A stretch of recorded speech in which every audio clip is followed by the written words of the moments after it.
Hello children, कुसुम ma'am की online class में आपका स्वागत है। प्यारे बच्चों, आज हम 5वीं कक्षा की गणित की पाठ्यपुस्तक गणित का जादू का चैप्टर 4 हिस्से और पूरे में आने वाले सवालों को हल करना सीखेंगे।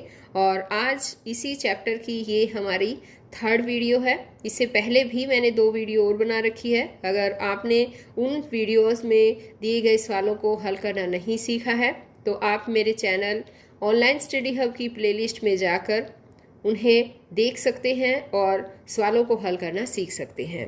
एक और बात बच्चों, अगर आपको मेरी वीडियो अच्छी लगे, आपके लिए मेरी वीडियो हेल्पफुल हो, तो प्लीज़ इसे लाइक भी करें, अपने दोस्तों के साथ शेयर भी करें। और अगर आप अभी तक मेरे चैनल का हिस्सा नहीं बने हैं तो मेरे चैनल ऑनलाइन स्टडी हब को सब्सक्राइब भी करें और साथ में दिए बेल आइकन को ज़रूर प्रेस करें। तो देखिए बच्चों, आज हम शुरुआत कर रहे हैं। यहाँ ये हमारा पेज नंबर है 55 यानी कि 55। लालची चौकीदार। लालची चौकीदार की एक कहानी है। देखिए इस चौकीदार के साथ क्या होता है। अब यहाँ पर दे रखा है बीरबल, याद है तुम्हें, राजा अकबर का चतुर मंत्री। तो बच्चों बताओ, बीरबल नाम सुन रखा है आपने? राजा अकबर का ये चतुर मंत्री था बीरबल। गणित का जादू पुस्तक 4 पृष्ठ 14 पर भी क्या तुम्हें पता है वो मंत्री कैसे बना? यानी आपकी जो गणित का जादू है उसकी पृष्ठ 14 पर भी जो है वो आपको मिल जाएगा। बीरबल के बारे में वहाँ पर भी बात की गई है। ये कहता है क्या तुम्हें पता है वो मंत्री कैसे बना? तब बीरबल एक गांव में रहने वाला जवान लड़का था। ये उसके स्टार्टिंग की बात है बच्चों कि वो मंत्री कैसे बना। तो देखिए बीरबल जो है गांव में रहने वाला जवान लड़का था। वह बहुत चतुर था और कविता भी लिखता था। उसने अपनी किस्मत राजा के दरबार में आजमाने की सोची, इसलिए वह अपनी कुछ कविताओं को लेकर शहर की ओर चल दिया। जब वह महल के बाहरी दरवाजे पर पहुंचा तो चौकीदार ने उसे रोक दिया। हे, वहीं रुको, कहाँ जा रहे हो? चौकीदार ने चिल्लाकर कहा। यहाँ पर देखो बच्चों, ये पिक ध्यान से देखिए। इसमें यहाँ पर ये चौकीदार है और ये है बीरबल। और ये कहता है कि कहाँ जा रहे हो, रुको। इस पर बीरबल कहता है मैं एक कवि हूँ। अब यहाँ देखो, कहता है कि मैं एक कवि हूँ, मैं राजा अकबर से मिलकर उन्हें अपनी कविताएं दिखाना चाहता हूँ। कवि ने कहा, ओ तुम कवि हो? राजा दयालु हैं, वे तुम्हें कुछ इनाम जरूर देंगे। मैं तुम्हें जाने दूंगा अगर तुम मुझे अपने इनाम का 1/10 हिस्सा दो तो इसने क्या कहा? यहाँ पर देखो वही सीन दिखाया गया है कि फिर ये दरबार में जो है यहाँ पर ये बीरबल है और ये है चौकीदार। अब ये कहता है कि अगर तुम्हें मैं एक ही शर्त पर जाने दूंगा, अगर राजा जो भी तुम्हें इनाम देंगे उसका 1/10 हिस्सा तुम मुझे दोगे। तो 1/10 हिस्सा दोगे तभी जाने दूंगा, ऐसा चौकीदार ने कहा। बीरबल के पास कोई और चारा नहीं था, इसलिए वह मान गया। जब वह अंदर चला गया तो चौकीदार ने हिसाब लगाया। अगर उसे 100 सोने के सिक्के मिले तो मुझे डैश सिक्के मिलेंगे। भाई इतने सिक्के मिलेंगे। तो बताओ कितने सिक्के मिलेंगे बच्चों? कितना हिस्सा मांगा था इसने? इसने 1/10 हिस्सा मांगा था, है ना? तो ये कहता है अगर 100 सिक्के मिले तो 100 का 1/10। तो इस तरह से निकालते हैं बच्चों, ये आसान तरीका है निकालने के लिए। 100 का 1/10 हिस्सा करेंगे, कितना हो जाएगा? ऊपर ऊपर वालों की मल्टीप्लाई करते हैं, गुणा करते हैं। 100 एकम 100/10। तो अब क्या है, 10 से हम सीधा ऐसे भी कर सकते हैं, 0 से 0 काट दिया, है ना? या फिर हम ऐसे भी कर सकते हैं, 10 को और 100 से काट देंगे, यानी कि इसको भाग दिया गया है। 10 को 100 से भाग देंगे, 10 दहाई 100 होता है, तो 10 सोने के सिक्के हो गए। तो इसको कितने मिलेंगे? 10 सिक्के मिलेंगे। आगे कवि दूसरे दरवाजे पर पहुंचा। अब इसका करने के बाद यहाँ से अब दूसरे दरवाजे पर पहुंचता है।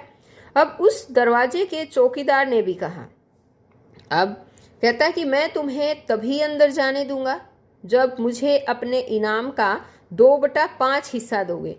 कवि मान गया।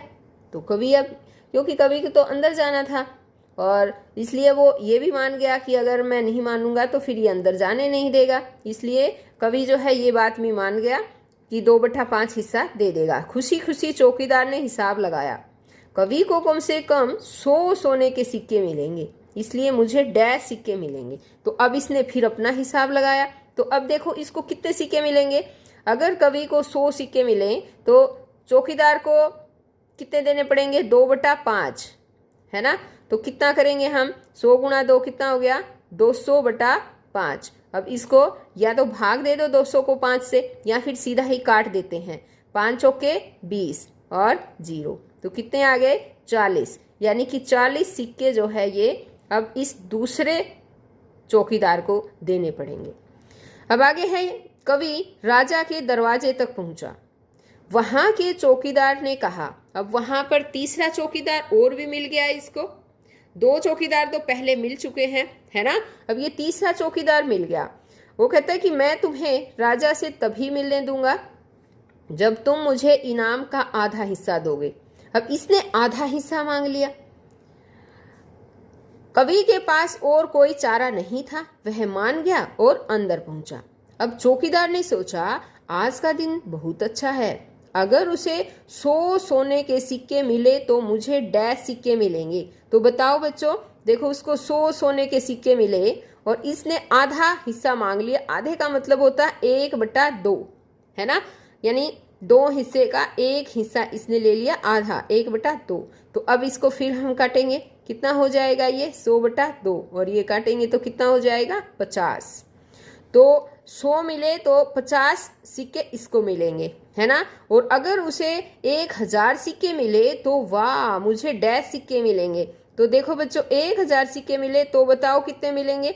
1000 को हम 1/2 से डिवाइड वो करेंगे तो कितना आ जाएगा, डिवाइड करेंगे, कितना आया, 1000/2 यानी कि 500। या फिर हम ऐसे भी कर सकते हैं, अगर उसको 1000 मिले, आधे इसको देने हैं ना, तो 1000 का आधा कितना हो गया, 500। तो उसको 500 सिक्के मिलेंगे। अब एक बार देखो क्या क्या हुआ कि पहले वाले चौकीदार ने कितने सिक्के हो गए, 10 सिक्के। दूसरे वाले चौकीदार को उसको देने हैं 40 सिक्के। अब तीसरे वाला जो चौकीदार आया उसको आधे लेगा वो, तो आधे बन गए इसका 50। तो टोटल कितने हो गए, 10 और 40, 50 और 50, 100। तो ये 100 सिक्के तो इसके 100 मिलेंगे, तो 100 के 100 इसके खत्म, है ना। राजा कविताओं से बहुत खुश हुआ और उसने कहा, तुम्हारी कविताएं बहुत अच्छी है, तुम इनाम के तौर पर कुछ भी मांग सकते हो। अब बीरबल ने पता है क्या कहा, बीरबल ने कहा, महाराज मैं 100 थप्पड़ चाहता हूं। क्या 100 थप्पड़? राजा हैरान था। राजा हैरान हो गया कि भाई इसने तो इतना अच्छा काम किया है, इतनी अच्छी कविताएं सुनाई है। राजा खुश भी हो गया है और इनाम के लिए भी कह रहा है राजा, लेकिन फिर भी ये ऐसे कैसे, ये क्या पागल हो गया है जो 100 थप्पड़ मांग रहा है। अब ये है कि इसके बाद क्या हुआ होगा, कहानी को पूरा करो। कवि को इनाम का कितना हिस्सा मिला। तो देखो बच्चों, इस कहानी को आगे हमें पूरा करना है। बताओ आगे क्या हुआ होगा।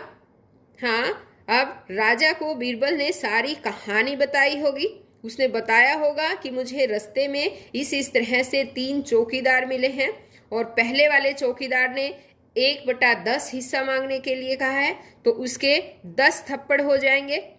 दूसरे वाले चौकीदार ने कितना हिस्सा मांगा था बताओ, हाँ 2/5, यानी कि उसके 40 थप्पड़ उसको मिलेंगे। और तीसरा जो चौकीदार था उसने आधा हिस्सा मांगा है, तो आधे हिस्से का मतलब है 50 थप्पड़ उसको मिलेंगे। तो टोटल कितने थप्पड़ हो गए कि टोटल 100 थप्पड़ हो गए और वो उन तीनों को ही मिलेंगे। बीरबल को तो थप्पड़ लगेंगे नहीं, है ना।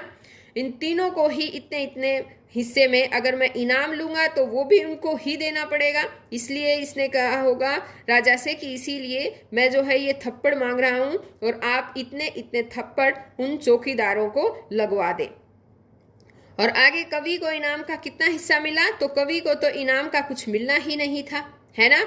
और उसके आगे क्या हुआ होगा पता है बच्चों, उसके आगे राजा को जब ये बात पता चली होगी कि उसके चौकीदार इस तरह से जो है गलत तरीके से रिश्वत के तौर पर आने जाने वालों से रुपए ऐंठते हैं, तो राजा ने उन चौकीदारों को नौकरी से हटा भी दिया होगा, है ना, और उनकी जगह नए चौकीदार लगा दिए होंगे।